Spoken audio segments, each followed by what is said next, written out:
Hey guys, Cody with CJC Off-Road, and today we're doing a video on Ram front-end diagnosis. Now this is going to be a two-part video series, the first video being the actual diagnosis, and then the second video being the actual replacement of parts.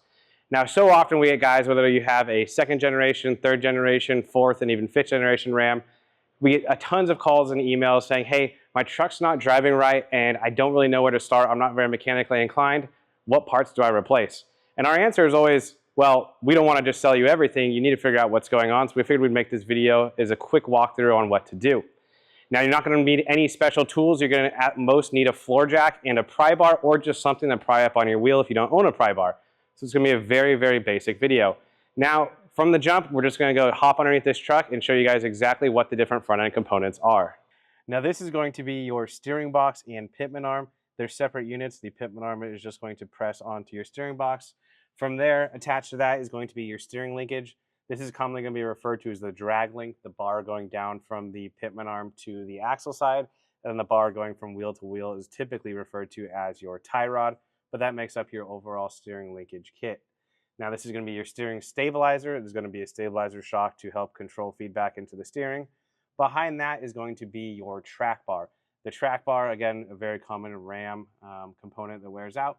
As you can see, these have all actually been replaced on this truck. Now this again is going to be your steering knuckle, the ball joints. There's going to be 4 on your truck. You're going to have the upper ball joint as well as the lower ball joint. Those are going to be what holds the knuckle to the axle. Then internally, you're going to have the hub, which is on the other side, underneath your brake rotor, but on the other side of this knuckle. And then that is going to connect to your axle shaft, which has a U-joint on each side. Again, another common piece to wear out in the Ram front ends. Now underneath the hood, we have the steering shaft that is going to attach your steering box to your steering wheel. This is going to be the section underneath the hood, and then there's going to be another part of the shaft that goes in your steering column and up to your steering wheel. Now that we've gotten the name of all the components out of the way, let's jump right into diagnosing it. So from the start, either you'll jump in the truck, have a friend, a spouse, whatever, jump in the truck, turn it on, and you're going to rip the wheel from the 10 to 2 position. You want to do this parked and as fast as possible, as that's going to simulate as much load as possible on these different components.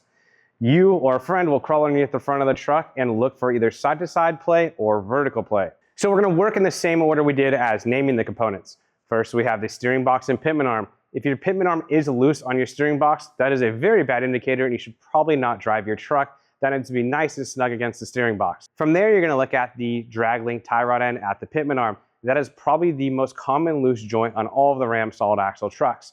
You're either again going to see side-to-side play like you see in the video, or even a vertical popping, or like this truck behind me, this truck had no play, so that is a good example of what a tight joint looks like. We're going to look at that now at the axle side as well as the tie rod ends on the actual tie rod. Again, you're going to be looking for that vertical play, popping, which is common in tie rod ends, or side-to-side play. Both of those characteristics are going to result in poor driving characteristics, death wobble, etc., etc.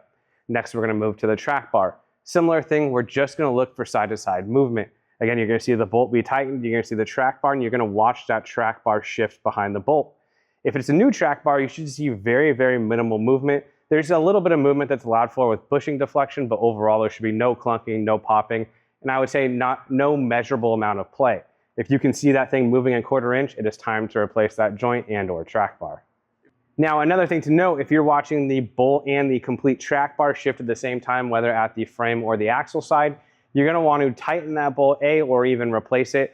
That is a sign of, again, a loose bolt or an ovaled out hole, again, on either side of the bracket. Now, if you are upgrading, a cheap note for a product we sell is going to be the larger track bar bolt that comes on the 07.5 and up trucks. That's going to be the 16mm track bar upgrade you see referenced online. That's going to require you to drill your factory hole out. So again, if you have an ovaled out smaller bolt, this is or smaller bolt hole, this is the perfect time to make that upgrade. And we'll reference that more in the second part of this video. Now from here, we're going to check out the ball joints and hubs. So go ahead and turn the truck off and grab a floor jack. You're going to do this one side at a time. Raise the tire off the ground, typically at the control arm mount. Just, say a 1/2 inch or enough to use whatever your prying implement is going to be. If that's a 2x4, obviously you'll need to raise the truck a little bit more. But our goal here is just to get something wedged underneath the tire and try to find a noticeable amount of up and down or side-to-side movement. And when you do that, that is an indicator of both possibly worn hubs and or ball joints. Now, the quickest way to tell is actually get behind your wheel and look for where that movement is occurring.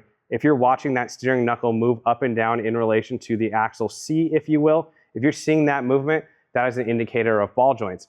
If you can grab the wheel and rock it like this, and that movement is not changing on the axle C, that is often an indicator of bad hubs. Now, bad hubs can also be indicated by a couple other ways. Say you move the truck or you've driven just a little bit and you touch the wheel, or you can smell it almost melting. That is an indicator of the hub bearing failing, and or a very loud screeching sound when not on the brakes from the front end. That is a very, very, very good indicator that that hub is probably about to fail.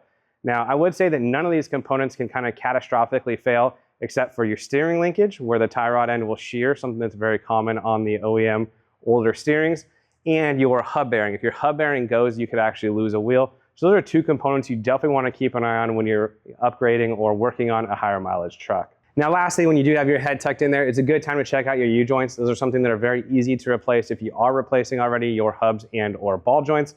And there's a few ways to kind of tell if your U-joints are worn out. Again, they could be completely dry and the bearings failing, so there'll be a lot of stiff noises.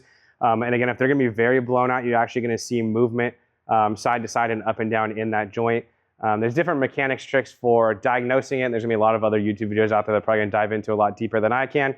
But again, you're just looking for a play there. And again, if they're going to be very worn out, it's going to be very obvious. Now, I think that pretty much covers all of the major components or the major factors in a worn out front end, death wobble, poor driving characteristics, etc. But there's still a few more items. Next is going to be the steering box and the steering shaft. So we're going to put the truck back on all fours, key it on, but do not start it. And again, have someone jump in to rep the steering wheel from 10 to 2. You're going to crawl under the truck and you're going to see the steering shaft at the input of the steering box, and then you're going to see your pitman arm. As that turns, you do want to see some kind of movement translating, right? It is a gear reduction. It is not rotating at the same exact speed, but you will see that the steering shaft is turning and there should be some level of movement at the pitman arm side. If there is not, you can always key it on and try to do it and try to figure out at what point does that steering shaft start to indicate output at the pitman arm. If you're still not seeing much even after the truck has started, that's an indicator of a bad steering box. Another thing to note, you may actually turn the truck on, rip the steering wheel left to right, and your steering box sounds like there's a bunch of gravel in there. That is also an indicator of a very blown out steering box. One of the last components we're going to look at is going to be the steering shaft. You're basically going to look upstream from the steering box, and there's U-joints on your steering shaft. If you're seeing those clunking, popping, or just a gross amount of movement in those, that is an indicator that that is worn out. Now, if you go inside the truck, underneath the kick panel, there is also one more joint on the steering shaft on the interior side of the boot that goes through. And that is going to be a very common point of wear. There's a plastic dowel pin in that joint, and over time, it'll start to get loose, and you can see a lot of movement and a lot of play there. That is where a very simple steering shaft bushing comes into play. You can hammer that in or use a clamp to press that in and tighten up a lot of that movement quite quickly.